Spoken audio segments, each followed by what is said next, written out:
This program is brought to you by the Wisconsin Automotive Museum, showcasing transportation history. Visit us on the web at wisconsinautomuseum.com.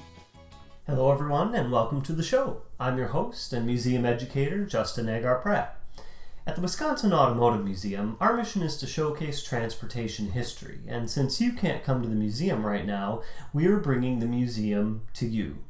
The goal of these videos is to continue to carry out our mission through a variety of content and bring a little something for everyone to the table.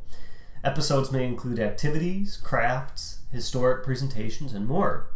We're continuing to explore new ways to stay connected with our community. Today's episode will be a follow-up to last week's segment about Wisconsin's pioneering efforts in the highway numbering system. If you missed that episode, go back and check it out before you watch this one. You'll appreciate and understand today's episode that much more. Last week we took a brief look at a copy of the 1925 official highway map of Wisconsin. Today I want to focus on some of the map's components. At the top right, we see that Wisconsin fancied itself the playground of the Middle West. In the bottom left, we have the map's legend. If you're not familiar, a map's legend is like a key or a visual explanation for all of the map's symbols. First, we have the State Trunk Highway System. Remember, that was established in 1917. You can see the different symbols that stand for the varying designs of the type of highway. So at the top, the solid black line means that it was surfaced with concrete or other permanent surfacing. The next line down, that's black and white checkered, means that it was surfaced with material other than concrete, and this was usually gravel. The middle line means that it's an all-weather earth road, and according to the map was normally good despite rains. Next up we have heavy clay earth roads, which could be slippery after rains and heavy going after prolonged wet spells. And finally, we have unsurfaced sandy roads, and that it would be heavy going after prolonged dry spells.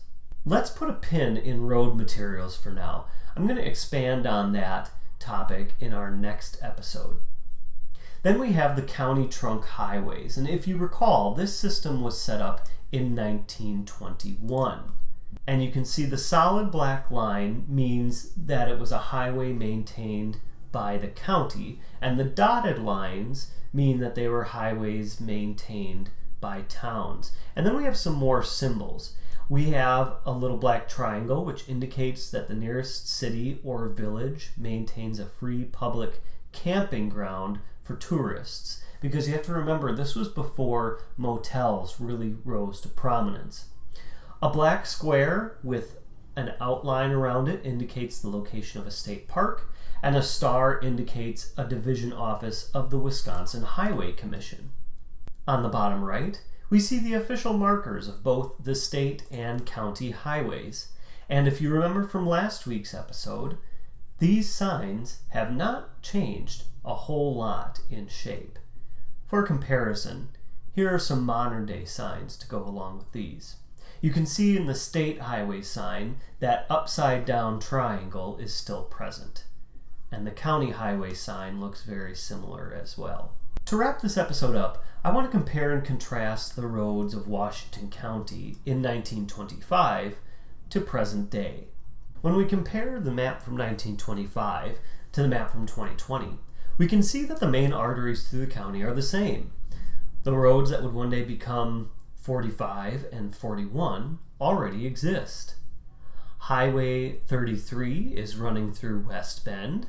Highway 83 comes up from the south, and Highway 60 also runs through Hartford. So that's a little bit more about the 1925 official map of Wisconsin. Remember, new videos will be uploaded to our YouTube channel every Wednesday. If you're new to the channel, be sure to subscribe and click the bell icon to be notified when we upload a new video. We'll also share these to our Facebook page. You can find us at Wisconsin Auto Museum. Information for this episode was sourced from the Wisconsin Automotive Museum's collection and the Wisconsin Department of Transportation. Thanks for tuning in, and be sure to check out new videos loaded every Wednesday to our YouTube channel and Facebook page. Bye now!